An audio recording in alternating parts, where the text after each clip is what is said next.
आज हम शुरू करने लगे हैं आपका जो सेकंड प्रैक्टिस सेट है यूनिट 1 का। यूनिट 1 आपकी कंप्लीट हो चुकी है। उसमें आपके 2 ही टॉपिक हैं, what is micro economics and central problem of an economy. तो इसका एक प्रैक्टिस सेट हम ऑलरेडी कर चुके हैं। तो अब आज जो इसका ये सेकंड है और ये लास्ट है, इसके बाद हम सेकंड यूनिट पे मूव करेंगे। तो अब हम इसके क्वेश्चन शुरू करते हैं। सबसे पहला क्वेश्चन है, यानी ये उसके कंटिन्यूटी में ही है कि पहले जो हमने 15 क्वेश्चन कर लिए हैं, आज हम 16 से शुरू कर रहे हैं।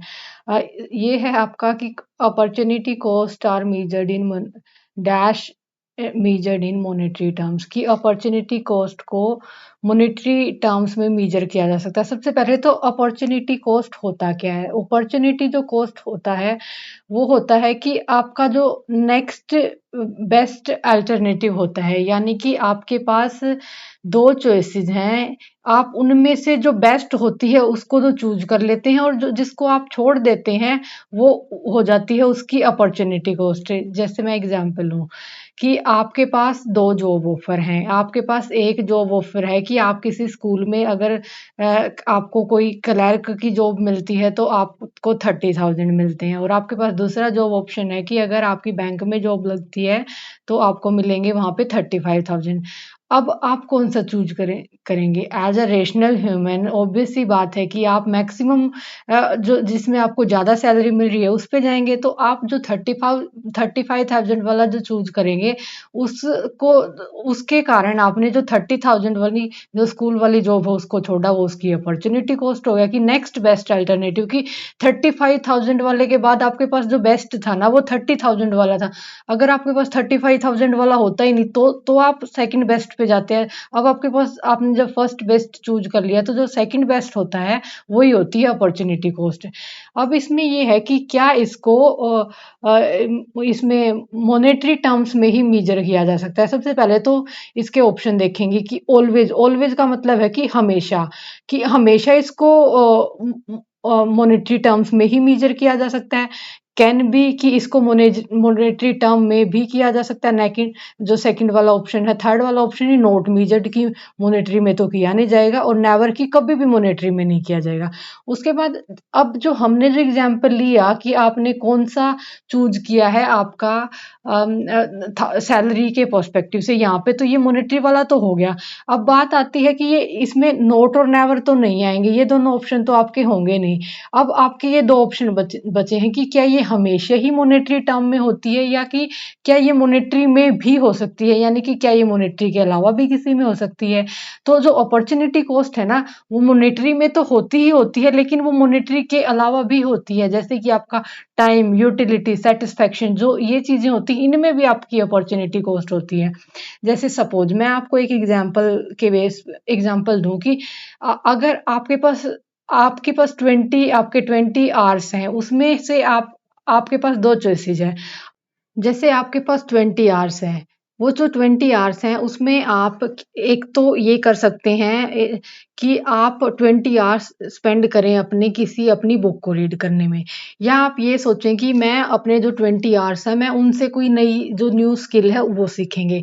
अब आप उनमें से कौन सी चीज़ को ज़्यादा प्रेफरेंस दोगे, वो तो आपकी हो जाएगी फर्स्ट बेस्ट। लेकिन आपने मान लिया आप ये सोच रहे हो कि मैं अपने उस 20 आवर्स को नई स्किल सीखने के लिए उनको यूज करूँ अपने टाइम को, तो आपने उन 20 आवर्स में अपनी नई स्किल को सीखने के लिए आपने जो बुक को पढ़ना छोड़ा है ना, वो भी आपकी अपॉर्चुनिटी कॉस्ट हो जाएगी।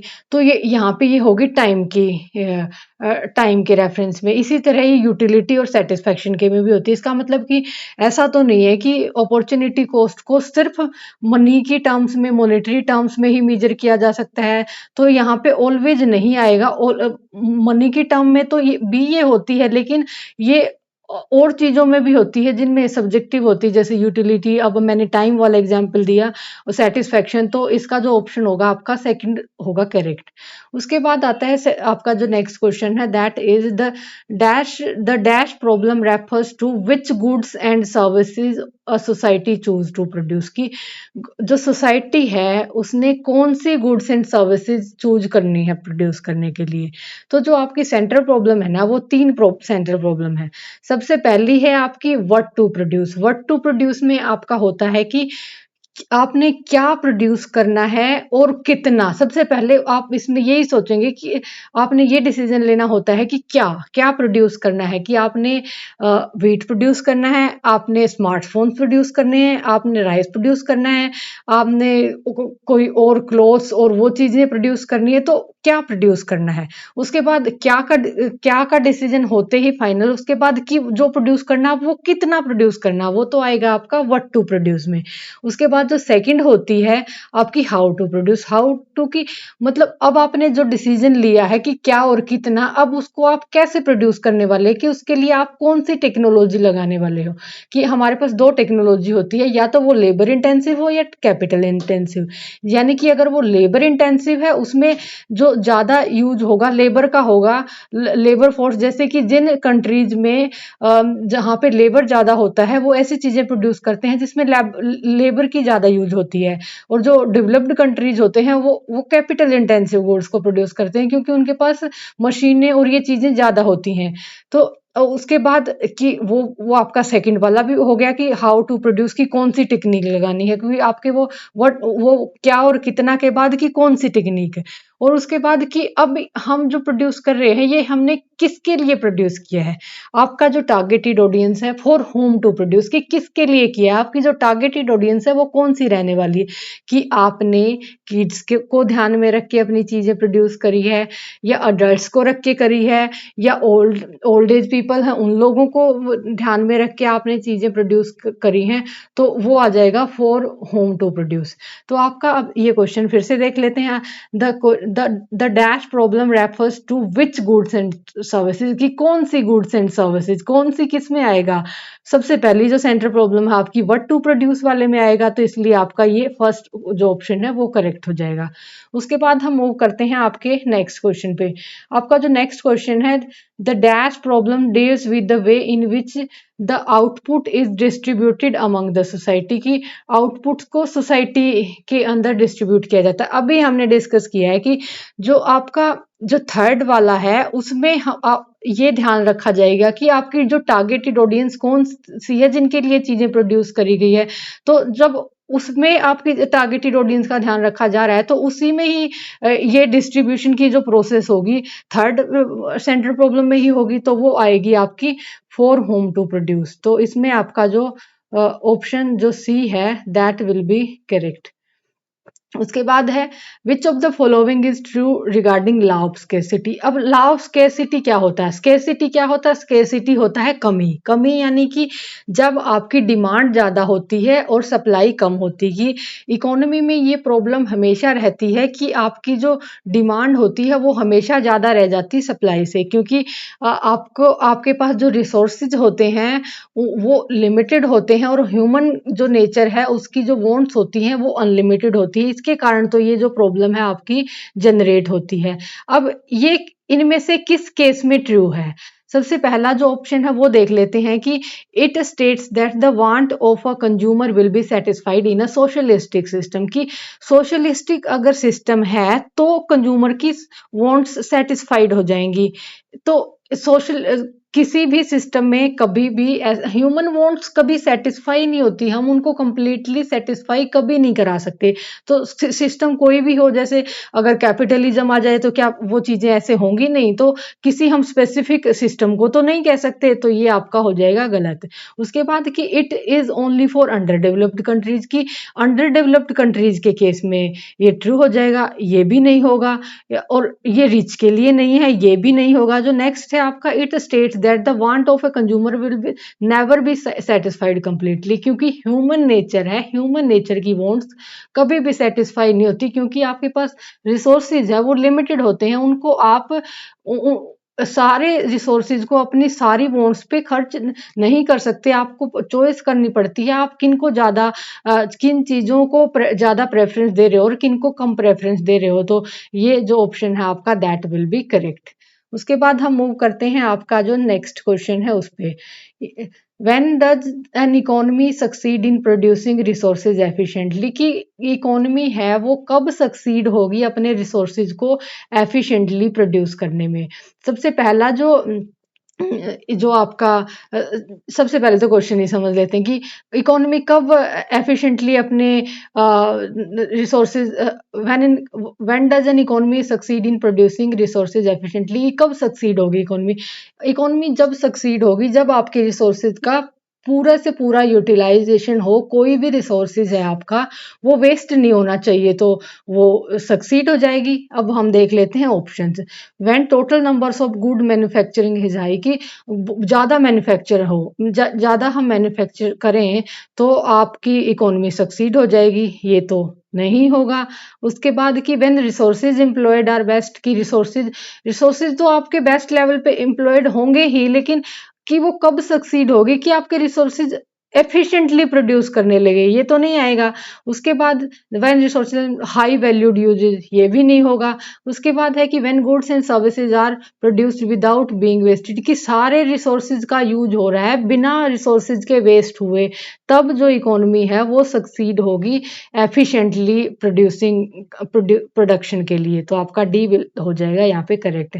उसके बाद है when there is growth of resources concave PPC will. इससे पहले हम आपका जो नेक्स्ट क्वेश्चन है वो वाला देख लेते हैं। 22 the slope of PPC curve is, कि पीपीसी क्या होता है? पीपीसी होता है आपका, पीपीसी होगा कि प्रोडक्शन में, चेंज कर लेते हैं इसको पेन को। पीपीसी होगा आपका, ये थोड़ा सा, प्रोडक्शन पॉसिबिलिटी कर्व, नहीं चेंज करते हैं दूसरा, ये होगा प्रोडक्शन पॉसिबिलिटी कर्व। उसको और इसके क्या क्या नाम है, इसको कह सकते हैं हम प्रोडक्शन पॉसिबिलिटी फ्रंटियर कह सकते हैं, ट्रांसफॉर्मेशन कर्व कह सकते हैं, ट्रांसफॉर्मेशन फ्रंटियर कह सकते हैं, और ट्रांसफॉर्मेशन बाउंड्री कह सकते हैं। ये तो हैं इतने सारे इसके नाम। उसके बाद आता है कि प्रोडक्शन पॉसिबिलिटी कर्व होता क्या है। मैं आपको एक एग्जांपल से समझाती हूँ कि सपोज हमने मान लिया कि मेरे पास एक इतना सा जो है वो पीस ऑफ लैंड है, कि मेरे पास इतना सा पीस ऑफ लैंड है। अब मैंने डिसाइड करना है कि मैं इस पीस ऑफ लैंड में क्या ग्रो करूं। सपोज मैंने डिसाइड कर लिया कि मैं इसके अंदर वीट उगाऊंगी। अगर मैंने ये डिसीजन ले लिया कि मैं इसमें वीट ही उगा रही हूँ सारे में, तो ये इसमें कंप्लीटली हम वीट उगा रहे हैं, तो 100% वीट प्रोड्यूस हो रही है। उसके बाद फिर मुझे लगा कि वीट का एक अकेला कॉम्बिनेशन वो इतना सही नहीं है, तो मैं इसमें एक और जो दूसरी क्रॉप है उसको भी उगाऊंगी। तो उसमें मैंने सोचा कि हम मक्का उगा लेंगे। तो अब हम हम कैसे उगा सकते हैं? या तो हम ये करें कि जो मेरा ये पीस ऑफ जो ये लैंड है, इसमें मैं हाफ तो उगा लूं वीट, हाफ उगा लूं मक्का, या फिर ऐसे कर लूं कि हाफ 30% मैंने इसमें उगा ली वीट और 70% इसमें मक्का, या फिर 70% इसमें मक्का और 30% वीट, या फिर सारी ही वीट या फिर सारा ही मक्का।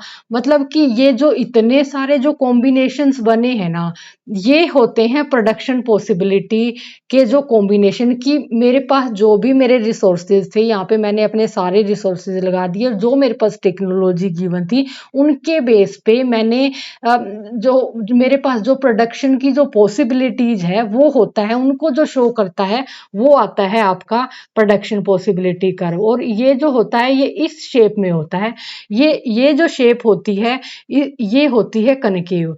ये बात है कि ये कनकेव क्यों होती है, ये जो है ये ऐसे क्यों नहीं होता, या फिर ये एक स्ट्रेट लाइन, ये इन दोनों में से क्यों नहीं होता, ये वाली शेप ही क्यों होती है? ये होती है कि ये जो इसके कारण होती है, इसको कहते हैं MRT, marginal rate of transformation. Marginal rate of transformation क्या होता है? जब आपके जो सेक्रीफाइस होते हैं वो ज़्यादा होते हैं गेन से, कि हर बार आपको एक एडिशनल यूनिट गेन करने के लिए ज़्यादा सेक्रीफाइस करना पड़ता है, और इसके कारण आपकी जो मार्जिनल रेट, आपकी जो अपॉर्चुनिटी कॉस्ट है वो इंक्रीजिंग होती है। इसके कारण जो आपका ये स्लोप है, ये कनकेव उसका होता है शेप का। तो यहाँ पे जो आपका ये क्वेश्चन है, slope of PPC curve is concave to origin. उसके बाद हम आपका जो पीछे वाला जो क्वेश्चन छोड़ा है हमने, हम उस पे जाएंगे जो 21 है। When there is growth of resources the concave possibility curve will, कि अगर रिसोर्सेज आपके ग्रो कर जाएं, अब जब जब मेरे पास जितने रिसोर्सेज थे उनका और टेक्नोलॉजी के बेस पे तो बना ये मेरा पीपीसी कर्व, लेकिन अगर इकोनॉमी में रिसोर्सेज ग्रो कर जाते हैं तो पॉसिबिलिटी कर्व जो होता है वो हमारा शिफ्ट कर जाता है और राइट साइड में, अगर कम हो जाएंगे तो वो आपका आ जाएगा लेफ्ट साइड में। तो अब आपके रिसोर्सेज है यहाँ पे, ये ग्रोथ कह रहा है कि उनकी ग्रोथ हुई है, तो ये पॉसिबिलिटी कर्व है जो शिफ्ट हो जाएगा राइट वर्ड। तो आपका ये सेकंड ऑप्शन यहाँ पे करेक्ट हो जाएगा। उसके बाद है 23 क्वेश्चन। 23 जो क्वेश्चन है ये है कि in the market economy are also called dash only those consumer goods will be produced that are on demand, कि वो जहाँ पे वो चीज़ें प्रोड्यूस हो जो कि डिमांड में है, वो चीज़ें सबसे जो इकोनॉमी होती है आपकी, जो लोगों को प्रोवाइड, वो कंसेप्ट बता देती हूँ इकोनॉमी वाला, कि इकोनॉमी जो होती है वो आप अपने लोगों को प्रोवाइड करती है means to work plus earn a living, की उनको काम के साधन देती है ताकि वो अपना जीवन चला सकें। उसके अंदर कुछ एक एक्टिविटीज होती हैं जो इकोनॉमी में नेसेसरी होती हैं किसी भी इकोनॉमी को स्मूथली रन करने के लिए, जैसे कि आपका प्रोडक्शन हो गया, कंजप्शन हो गया, इन्वेस्टमेंट होगी और एक्सचेंज हो गया। उसके बाद कि अब ये चीज़ें हैं कि प्रोडक्शन और जो रिसोर्स जो डिस्ट्रीब्यूशन है, ये कैसे डिसाइड होगा कि कितना प्रोडक्शन करना है, कैसे उसको डिस्ट्रीब्यूट करना है, या फिर ये जो चीज़ें हैं किस तरह से डिसाइड करी जाएंगी। इसके लिए आपकी इकोनॉमी के 3 टाइप होते हैं। सबसे पहला होता है आपकी जो होती है मार्केट बेस्ड इकोनॉमी, या कि यानी फ्री इकोनॉमी। इसमें जो होता है, इसमें जो आपका जो ये रिसोर्सेज का प्रोडक्शन, जो आपके प्रोडक्शन और जो डिस्ट्रीब्यूशन है, ये फ्री मार्केट फोर्सेस पे छोड़ दिया जाता है, कि प्रोड्यूसर है अपनी मर्जी से प्रोड्यूस कर सकते हैं चीज़ें, और जब प्रोड्यूसर अपनी मर्जी से चीज़ें प्रोड्यूस कर सकते हैं तो वो चीज़ें प्रोड्यूस करेंगे जो कि डिमांड में है, ताकि उनका प्रॉफिट ज़्यादा हो। ये आएगा आपका free economy, free market economy के अंदर। उसके बाद आता है कमांड बेस्ड इकोनॉमी, कि या तो ऐसे हो सकता है कि सारी चीज़ें मार्केट फोर्सेस पे छोड़ दी जाएं, या दूसरा ऐसे हो सकता है कि सारी चीज़ें गवर्नमेंट के कंट्रोल में रहें, या तीसरा होता है कि वो चीज़ें मार्केट के पे भी छोड़ी हुई हैं और गवर्नमेंट का भी कंट्रोल है, यानी कि दोनों का कॉम्बिनेशन, यानी कि मिक्स्ड इकोनॉमी।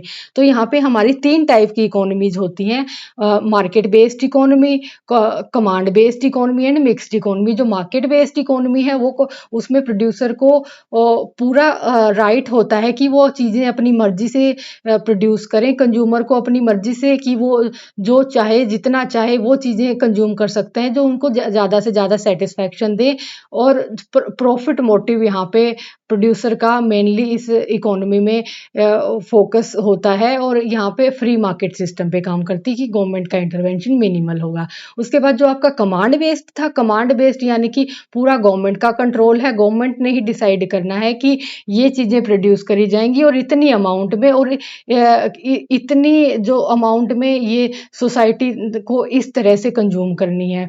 तो ये यहाँ पे जो मेन फोकस होता है सोशल वेलफेयर को इंश्योर कराना होता है। उसके बाद जो थर्ड है आपका मिक्स्ड इकोनॉमी, मिक्स्ड में दोनों, कि वहाँ पे प्रॉफिट मोटिव को भी ध्यान में रखा जाता है और सोशल वेलफेयर को भी ध्यान में रखा जाता है, कि वहाँ पे जो प्राइसेस है डिसाइड तो करे जाते हैं प्रोड्यूसर डिसाइड तो करते हैं उनको मार्केट फोर्सेस के द्वारा, लेकिन फिर उसमें गवर्नमेंट का भी इंटरवेंशन रहता है ताकि उसे सोशल वेलफेयर रिड्यूस ना हो।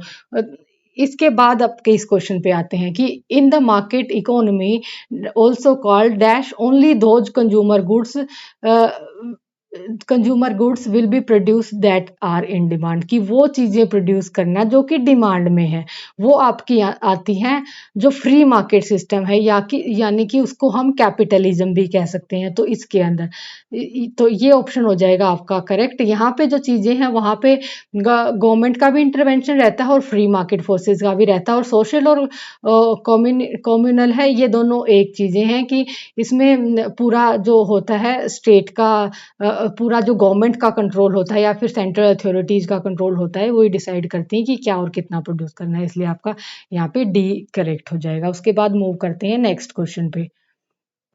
जो नेक्स्ट क्वेश्चन है कि central problem of an economy. Central problem economy में से वही होती है what to produce, how to produce, for whom to produce, की क्या प्रोड्यूस करना है, कि क्या में व्हाट टू प्रोड्यूस में आता है कि कौन सी गुड्स प्रोड्यूस करनी है, और कंज्यूमर गुड्स करनी है, एक कैपिटल गुड्स करनी है। उसके बाद जब ये डिसाइड हो गया कि ये वाली गुड्स प्रोड्यूस करनी है, उसके बाद कि कितनी, कि वो जो चीज़ है वो कितनी प्रोड्यूस करनी है। उसके बाद हाउ टू प्रोड्यूस, की कौन सी टेक्नोलॉजी है जो लगेगी कि उसको कैसे प्रोड्यूस करें, हम लेबर इंटेंसिव लगाएं या कैपिटल इंटेंसिव लगाएं। इसके बाद की फॉर होम टू प्रोड्यूस, की आपकी टारगेटेड ऑडियंस कौन है, कि आपने जो चीज़ें हैं किड्स के लिए बनाई है, अडल्ट के लिए बनाई है, ओल्ड एज पीपल के लिए बनाई है, और जिस जिस एज ग्रुप के लिए बनाई होंगी वो उन्हीं की रिक्वायरमेंट्स के अकॉर्डिंग वो चीज़ें प्रोड्यूस करी जाएंगी। या फिर अलग दूसरे लेवल पे भी, जैसे इनकम डिस्ट्रीब्यूशन के बेस पे देखें कि रिच के लिए बनी है, मिडिल मैन के लिए बनी है, या पुअर के लिए बनी है। तो इसके लिए आपका जो डी ऑप्शन है दैट विल बी करेक्ट।